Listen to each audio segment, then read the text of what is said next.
Oui, d'abord, je me réjouis d'être présent à cette journée des parrains, donc qui honore la personne de mon père, Fauchera Malassi, qui, comme vous le savez, a joué un rôle important dans le lancement du tourisme au Sénégal dès les premières années de l'indépendance. Euh, il a eu à diriger le premier au Sénégal, le service du tourisme du Sénégal, puis la direction du tourisme, puis l'office du tourisme du Sénégal. Et il a représenté avec beaucoup de bonheur le Sénégal dans les plus hautes instances du tourisme mondial, notamment comme président de la Commission africaine de tourisme et vice-président de l'Organisation mondiale du tourisme, à l'époque Union internationale des organismes officiels du tourisme. Il a également lancé au Sénégal le premier transporteur touristique du Sénégal, à l'époque Sénétranscar, devenu avec après la fusion avec Sénégal Tour, l'actuelle société Sénégal Tour que vous connaissez. Donc il a consacré toute sa vie au lancement et au développement du tourisme dans notre pays.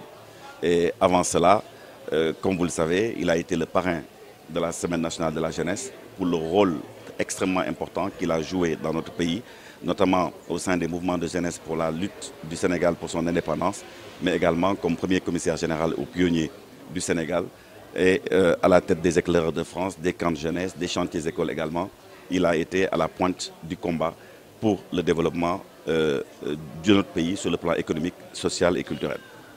Et donc, être là est un devoir pour moi, devoir de mémoire en tant que son fils, au nom de toute la famille, pour remercier le staff de l'école d'avoir organisé cette journée du parrain et pour pouvoir avoir un commerce direct avec les étudiants, pour leur parler un petit peu de la vie du parrain qui est mort à l'âge de 47 ans, mais dont on se souvient encore par les actes qu'il a posés pour le développement du tourisme dans notre pays, aussi bien sur le plan national, sur le plan africain et sur le plan mondial, où les plus grands noms du tourisme mondial, comme Arthur Holo, ancien président de l'Organisation mondiale du tourisme, Robert Lonati, secrétaire général de l'Organisation mondiale du tourisme, tous lui ont rendu hommage et également les chefs d'État avec lesquels il a eu à travailler, notamment le président Abdou Diouf récemment, qui l'a présenté comme étant celui qui, au lendemain des indépendances, a défriché ce secteur nouveau que personne ne connaissait encore, qu'était le tourisme dans notre pays. Donc je me réjouis d'être là. Je crois que ça a été instructif pour moi, comme pour les étudiants. Et j'ai promis effectivement d'être là à chaque fois qu'ils auront besoin de moi, de les aider, n'est-ce pas, à faire parce que c'est eux la relève, à faire du secteur du tourisme le premier secteur économique au Sénégal. En fait, ce sont les activités socio-éducatives des étudiants de l'École nationale de formation hôtelière touristique. Et ces activités de 2019 coïncident avec les 60 ans de l'école hôtelière. Parce que l'école hôtelière a été créée en 1959. Et nous sommes en 2019, cela veut dire que c'est 60 ans au service de l'hôtellerie, du tourisme et de la restauration.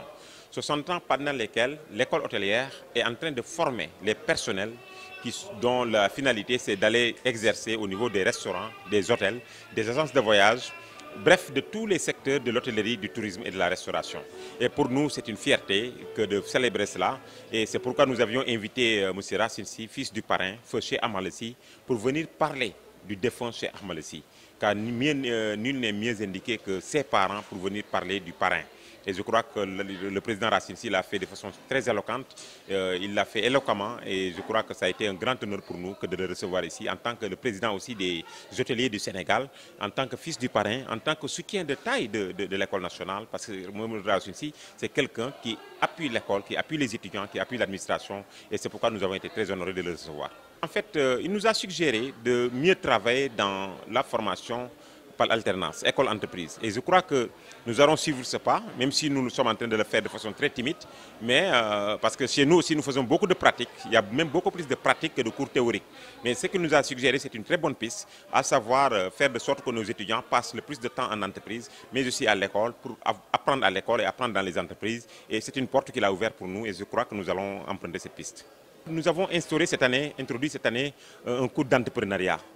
Parce que les étudiants doivent savoir que l'emploi salarié, ça existe, mais l'auto-emploi aussi, ça existe. Vous pouvez aller, quelqu'un peut vous recruter, vous travaillez dans son hôtel ou dans son restaurant ou dans son agence de voyage. Mais des étudiants aussi peuvent sortir, se regrouper sous forme de GIE, je ne sais pas, monter leur structure, chercher des financements. L'État a mis sur pied des financements qu'ils peuvent acquérir. On a le cas de la DER, où ils peuvent avoir des financements, mettre sur pied leur agence de voyage, mettre sur pied leur hôtel. Il y a le fast-food qui se développe pour ceux qui ont fait cuisine, ceux qui ont fait tourisme, les agences de voyage. Il faut que les étudiants aussi développent cet esprit d'entrepreneuriat. Racine Sy en est une preuve. Ce n'est pas quelqu'un qui est de l'État, c'est quelqu'un qui a le flair du business, qui a monté sur pied, qui a mis sur pied beaucoup de structures hôtelières et qui s'en sort. Il a donné l'exemple. Il a donné l'exemple de pas mal d'hôtels qu'il a montés. Je crois que les étudiants, avec leur diplôme, doivent avoir l'ambition en bandoulière et se dire que ce monde, c'est un monde à conquérir. J'ai le savoir, j'ai le savoir-faire.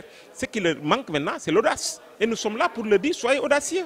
Allez à la conquête de ce marché de l'emploi. Allez montrer votre savoir-faire. N'ayez pas honte de montrer ce que vous êtes en mesure de faire.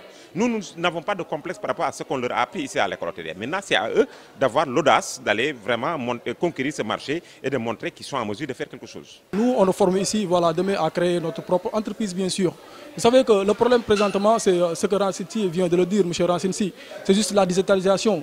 Essayer de s'adapter aux circonstances présentes, voilà. Essayer de nous informatiser, surtout bien se former dans les outils informatiques et des choses comme ça.